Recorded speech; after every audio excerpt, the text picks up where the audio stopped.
Hello everyone, देखिए अब exercise 10.1 का क्वेश्चन नंबर 1 देखो। इसमें क्या कहता है a traffic signal board indicating school ahead is an equilateral triangle. एक ट्रैफिक सिग्नल है, ठीक है, और वो कैसा है, इक्विलेटरल ट्रायंगल में है इस तरीके से, और उस पर क्या इंडिकेट किया हुआ है इस तरीके से, स्कूल अहेड ऐसे लिखा हुआ है, ठीक है।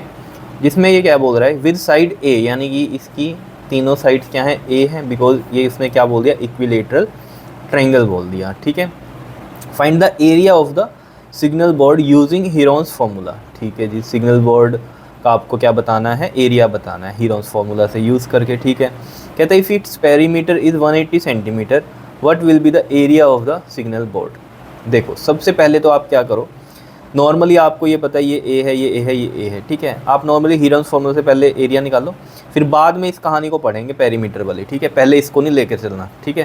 क्लियर है। देखो ज़रा, सबसे पहले हम यहाँ तक क्वेश्चन जो बोल रहा है पहले यहाँ तक वाले पार्ट को करते हैं। देखो अब यहाँ पर अगर हम सेमी पेरीमीटर इसका निकाल लेंगे तो वो क्या बनेगा बताओ, ए प्लस ए डिवाइड में 2 हो जाएगा, कितना आ जाएगा वो 3a/2। क्लियर है। अब यहाँ पर हमें पता है एरिया ऑफ ट्रायंगल के लिए जो फॉर्मूला है हीरोन्स फार्मूला के अकॉर्डिंग, वो क्या है, सेमी पेरीमीटर, फिर सेमी पेरीमीटर माइनस में क्या होता है बताओ, एक साइड, फिर होता है दूसरी साइड, और फिर होती है तीसरी साइड माइनस, है ना।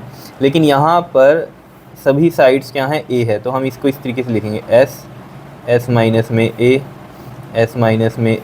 और एस माइनस में ए, ठीक है ना।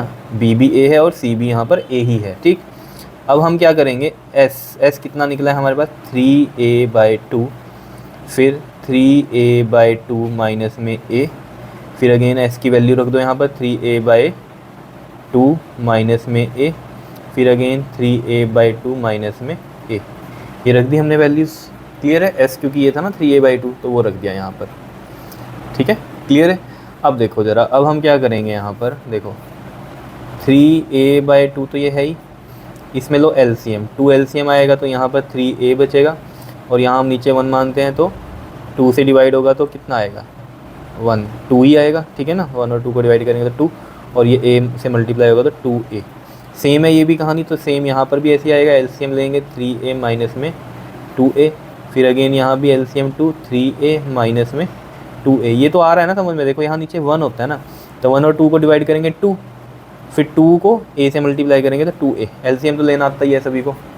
अब देखो ज़रा यहाँ पर 3a/2 और 3a/2 में से सॉरी 3a माइनस 2a करोगे तो कितना आएगा, a आएगा, 3 में से 2 माइनस करोगे 1, और साथ में तो a चल ही रहा है तो 1a को मैं a ही लिखता हूँ, ठीक है। मैं क्या हर जगह ऐसे ही लिखते हैं, a/2 हो गया, यहाँ पर भी सेम आएगा a/2, और यहाँ पर भी सेम आएगा a/2। क्लियर है। अब यहाँ पर देखो ज़रा, हमें फ़ायदा क्या हो गया, एक a/2 ये, एक a/2 ये पेयर बन गया, और एक ये पेयर बन गया, तो यहाँ का a/2 एक बाहर आ गया, और एक a/2 यहाँ का बाहर आ गया स्क्वायर रूट में से, तो स्क्वायर रूट में क्या बचा, सिर्फ 3 बचा, तो ये 3 बच गया, तो ये कितना आ गया a²/4, ठीक है। और साथ में क्या आ गया √3, तो यहाँ √3 यहाँ लिख दो, चाहे आगे लिख दो, कोई दिक्कत नहीं है, ठीक है। तो ये आ गया ना इस तरीके से, ठीक है, a²/4 इंटू में √3 के आ गया हमारे पास एरिया आ गया। अब कोई यूनिट लगाने की ज़रूरत नहीं क्योंकि यूनिट दिया ही नहीं है ए के लिए, ठीक है। तो ये आ गया, बताओ कोई दिक्कत इसमें तो, या फिर इसको आप ऐसे भी लिख सकते हो √3/4 a², ऐसे भी लिख सकते हो, कोई दिक्कत नहीं है, लिखने का ढंग ही है ये, तो दिखाई दे रहा है, ठीक है। अब पढ़ो जरा, वो क्या कहता है if its perimeter is 180 centimetre. अब उसने कहा कि पेरीमीटर जो है इसका वो कितना है, 180 सेंटीमीटर है।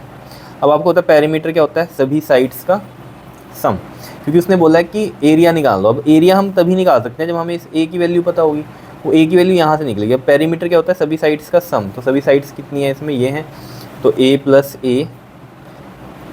ए इज इक्वल टू में 180, और ये कितना आ गया 3a, 183। इसको डिवाइड बाई 2 मत करना, ये पेरीमीटर है, सेमी पेरीमीटर नहीं है, जैसे यहाँ तो सेमी पेरीमीटर था तो डिवाइड बाई 2 होता है, ये था, ठीक है।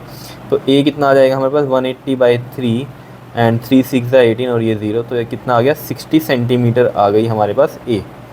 तो अगर ये आ गया तो इसमें पुट कर दो, ठीक है। तो एरिया कितना आ जाएगा हमारा √3/4, a कितना है हमारे पास 60, तो स्क्वायर है a का, तो 2 बार 60 लिख देंगे, ठीक है ना। तो 2 2 ज़ा 4, 2 3 ज़ा 6, फिर अगेन 2 3 ज़ा 6, तो ये कितना आ गया, 3 3 ज़ा 9 और 2 ज़ीरो है, 900√3, और सेंटीमीटर में आया था ए हमारा, तो ये एरिया किस में आ गया फिर, सेंटीमीटर स्क्वायर में आ गया। क्या इतनी बात समझ में आई कैसे किया है?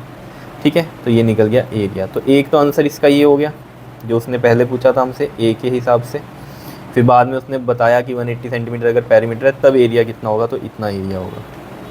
क्या इतनी बात समझ में आई है बताओ? ठीक है, अब कई बच्चे ना इस क्वेश्चन में क्या करते हैं, पहले पेरीमीटर लेकर ना यहाँ से शुरू कर देते हैं इसको करना। ठीक है ना, तो इस तरीके से मत करना, पहले इतना क्वेश्चन उसने कहा है ना आपको करने के लिए, ठीक है ना, यहाँ तक पहले इसको सोल्व करो, फिर उसके बाद इस पेरीमीटर की कहानी को लेकर चलना। वहाँ से हम क्या फाइंड आउट करेंगे, ए, और ए को फिर हम डायरेक्ट यहाँ पर पुट करेंगे तो आंसर आ जाएगा हमारा। क्लियर है? तो ये भी आंसर है आपका और ये भी आंसर है, 2 आंसर हैं इसके। ठीक है, क्लियर है? बुक में कई जगह देखना मिस प्रिंट है आंसर में, पीछे 900,3 लिखा हुआ है, तो ऐसे थोड़ी होगा, 900√3 है। क्लियर है? इतनी बात बता दो, समझ में आया? क्वेश्चन सिंपल ही था। क्लियर? Okay, thank you.